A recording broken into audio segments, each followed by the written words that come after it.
news tonight, NAPTIP takes anti-human trafficking campaign to religious institutions as stakeholders pledge support to end the menace. Over 5,000 students across Ogun tertiary institutions benefit from Senator Adeola Scholarship Program. Good evening and welcome to Nta Ijebu Ode News at 7. My name is Anthony Gandonu. Here are the details of this news.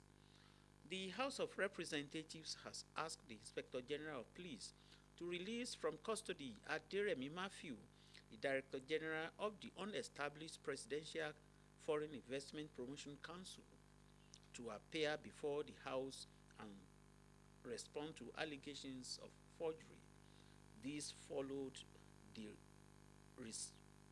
resumption of the probe by the House Ad Hoc Committee, which also had the testimony of the Accountant General of the Federation. The report. During cross-examination by lawmakers, Assistant Inspector General of Police Bashir Abdullahi, who represented the Inspector General of Police, testified that the Director General of the Presidential Foreign Investment Promotion Council forged presidential letterheads and signatures to apply for official allocations. The letterhead is titled State House, Abuja, Nigeria. Okay, and it is signed by who?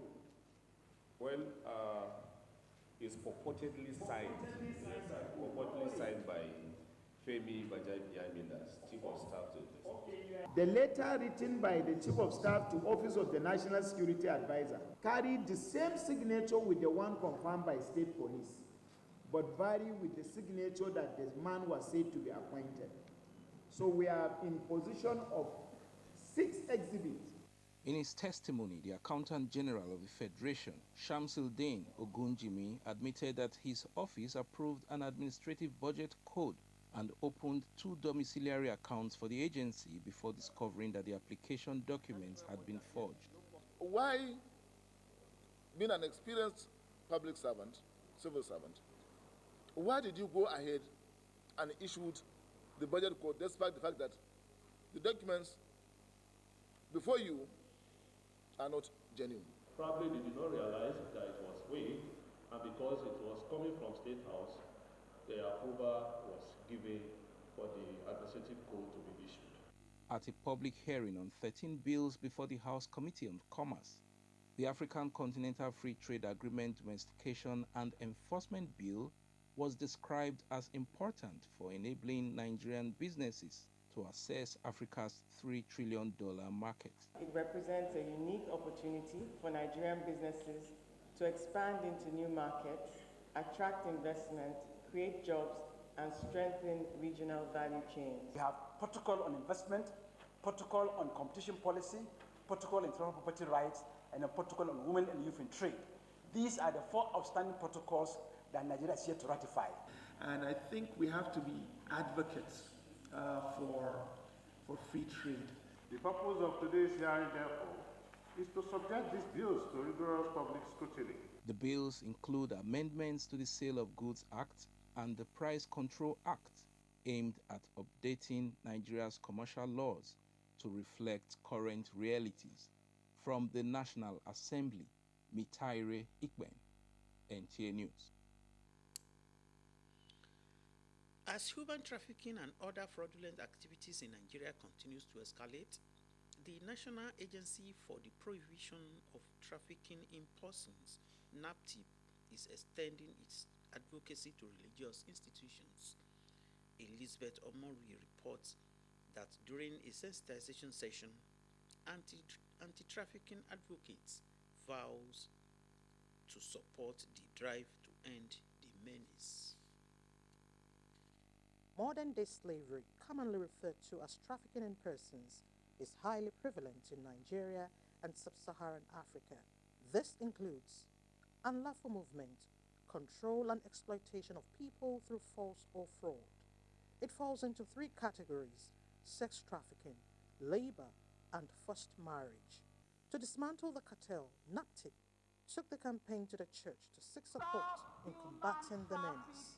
So far this year, NAPTIP has been able to rescue 152 people there are non-Nigerians involved. So it's not just talking about Nigerians being victims of human trafficking, being victims of cyber fraud. You know them, the Yahoo Plus. Speaking up when trafficking of any sort is suspected or when someone is abused, they say will help nip the crime in the bud. You can still be normal and still meet your needs.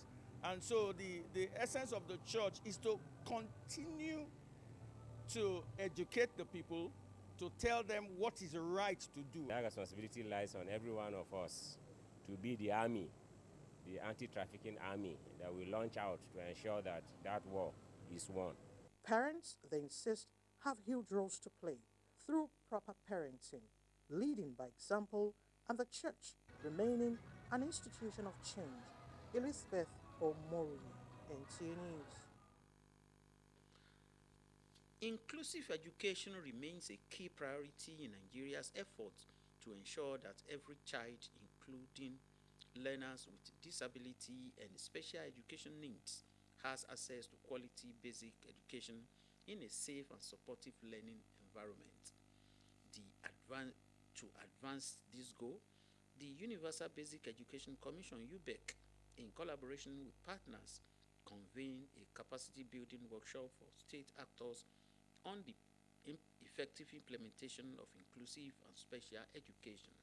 The workshop focused on key deliverables that will serve as benchmark for governance, infrastructure accessibility, curriculum adaptation, teacher capacity, and community participation. These benchmarks are expected to guide the State Universal Basic Education Board in planning and implementing inclusive education programs using uniform quality standards across the country. A child with autism, a child with Down syndrome, is not as a result of our fault or his fault. The society needs to take care of them. So our government, the government of Ashwaji Bola Ahmed Tinubu, is talking about how to ensure that every child of Nigeria is taken care of exclusively well. Every child has the right to learn and to be taught in an environment that recognizes and accommodates their diverse learning needs.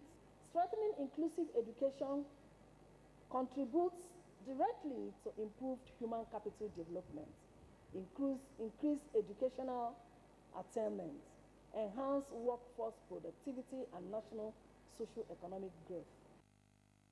Participants were urged to translate the outcomes of the workshop into practical actions that will eliminate barriers to learning and promote safe, supportive, and inclusive learning environments in school nationwide.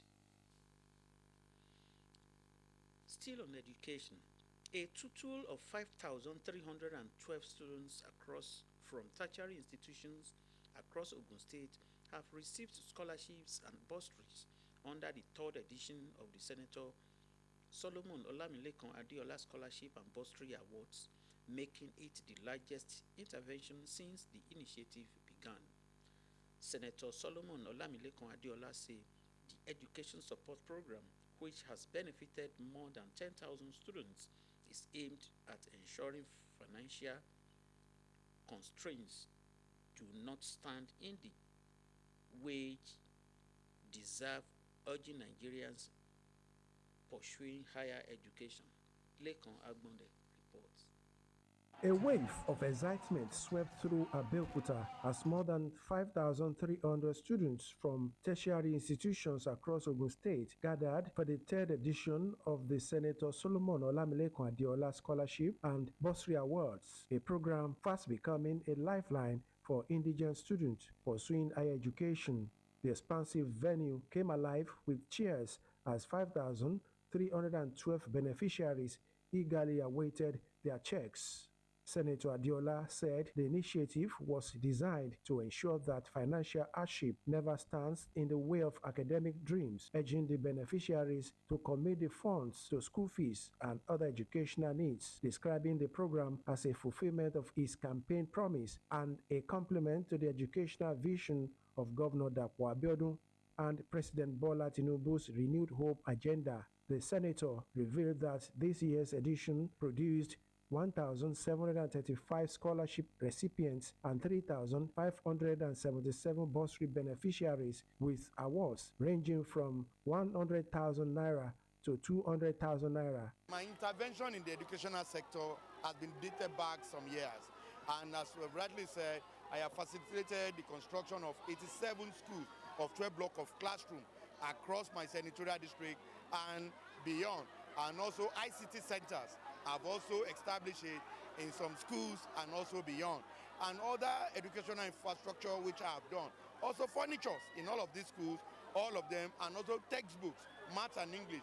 Over 250,000 of math and English textbooks has been distributed among the primary and secondary school students in my senatorial district and beyond. The beneficiaries expressed their gratitude for the initiative they described as a timely intervention that would ease the financial burden of their education. This is a very good initiative because it is going to ease the burden on our parents.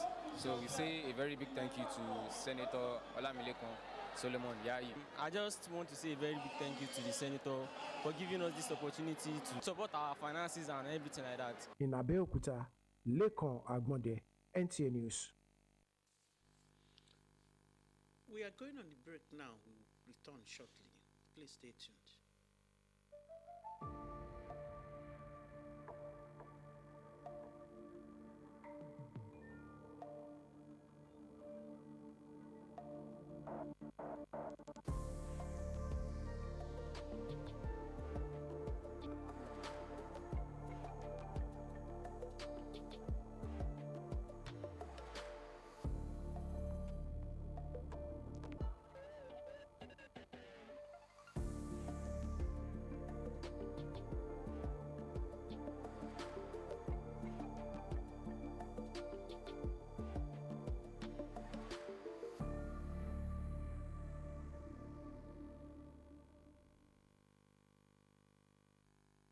You are welcome back. The African Union has urged its member countries to invest more in agricultural science and technology to increase food production and reduce poverty across the continent. This call comes as the Nigerian government redesigns its food and livestock production systems to achieve food security and national control over its food supply. Ministers of Agriculture and that of Livestock represented the country at the 9th African Agriculture Science Week. Musa Babaliu reports. Food security and sovereignty go beyond simply growing crops. They mean ensuring that nutritious food is available and easy for people to get. This idea is the main focus of the 9th Africa Agriculture Science Week being hosted by Nigeria in Abuja. The aim of the event is not just about cutting ribbons, but also about the exchange of new ideas and tools that can handle climate changes while feeding a fast-growing urban population. Building climate-resilient agri-food systems means investing in drought-resistant crops, sustainable livestock production, efficient irrigation, ecosystem restoration, agroforestry, biodiversity conservation, renewable energy, and climate information services. Thank you so much. Nigeria's Minister of Agriculture and Food Security, Abubakar Kyari, spoke on how climate change affects food security across Africa and the steps Nigeria is taking to reduce these effects. The future of African agriculture will not be determined solely by the size of our farm or the extent of our natural resources. It will be determined by the strength of our institutions, the quality of our science, and our willingness to invest consistently in knowledge. We are transitioning from traditional, vulnerable practices to commercially viable, climate-smart livestock systems. This transition presents a massive frontier for investment. Nigeria is targeting to grow the sector from its current base value of $32 billion to $74 billion in 10 years. Speeches by other participants, including representatives from the FAO and IITA, support the theme Innovations and Partnership for Resilient and Sustainable Agri-Food System in Africa. Musa Baba Aliyu, NTA News. Still on agriculture, for the first time, Nigeria is hosting the African Agricultural Science Week alongside for Agricultural Research in Africa, FARA's 10th General Assembly in Abuja. Nearly 2 decades of this gathering, Nigeria finally hosts the pen. The Minister of State for Agriculture and Food Security, Aliyu Sabibu Abdullahi, believes with a dedicated Nigeria Day, putting the country's agricultural story on the continental stage is a task that must be done. Lydia Sampson reports. For Gaston Good Morning Nigeria, this isn't just a conference, it is Africa converging on Nigerian soil. They reiterate that beyond the plenary, side events are deepening networking across ministries and countries, pushing research to become more demand-driven and customer-centric. The president has a very strong vision for agriculture and food security in Nigeria. It means we are hosting Africa at a time in which we are having so much doing, and Africa is also witnessing so much, and we are bringing in the entire continent for a period of learning and exchange of ideas to see what we are doing and to also learn from them. The big agenda here is to empower the youth with the skills for becoming entrepreneurs. There's no amount of investment you can make. Once you do the due diligence in terms of the baseline, for example, the baseline study that's currently being made, you literally see the future. We're humans, but we have different systems. So if one organ is affected, the entire body is affected. That is how we must look at agriculture. They agreed it is a moment to showcase Nigeria's gains in climate-smart agriculture and to study what's working elsewhere. Brazil's aggressive research investment, for instance, and replicate it home. Gaston Good Morning Nigeria were blunt. Africa has every resource to feed the world, yet struggles to feed itself because research isn't translated into action. That's FARA's rule, the bridge between science and the farm. Optimism is high at the end of the conference for a collective vision guiding African agricultural research for the next 3 years. In Abuja, Lydia Sampson, NTA News. Away from agriculture, data security and the protection of sensitive personnel information must remain paramount. This, the head of the Civil Service of the Federation, DDS Tawil Sinjak, disclosed at the launch of the Go Live and official launch of the IPPIS Human Resource Modules to protect access to public information. Haman Jamani reports. The full suite of the IPPIS Human Resources models covers biometric enrollment and onboarding, establishment management, core human resources processes, payroll administration, employer mobility, employer self-service, human resources, payroll variation, as well as reporting and data analytics. Integrating these functions on a single platform, which currently serves 508 ministries, extraministerial departments and agencies, will eliminate duplication, improve personal records, and reduce errors and delays. For the government, the new HR IPPIS model allows officers to securely access, review, and manage their personal and professional information while reducing manual processes and administrative delays. We cannot adopt new technology while retaining inefficient practices. The platform must not become an electric version of old bureaucracy. Processes must be simplified, responsibilities clearly defined, and unnecessary delays eliminated. The integration of human resource management with payroll administration and financial management system enhance fiscal discipline by ensuring that personnel costs are accurately captured, budgets are based on credible workforce information, and expenditure is monitored with greater precision and transparency. The issue for us as we go live and launch IPC's full component of HR modules should revolve around the change management creativity to one, resolve subsisting gaps and opportunities for full public sector-wide adoption.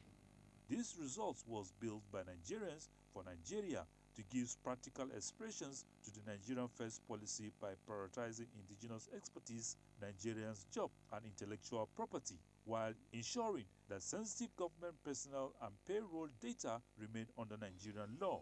Hamad Jabani, NTA News. That ends the news tonight. Join Jide Moronfolu for the Yoruba version of the story.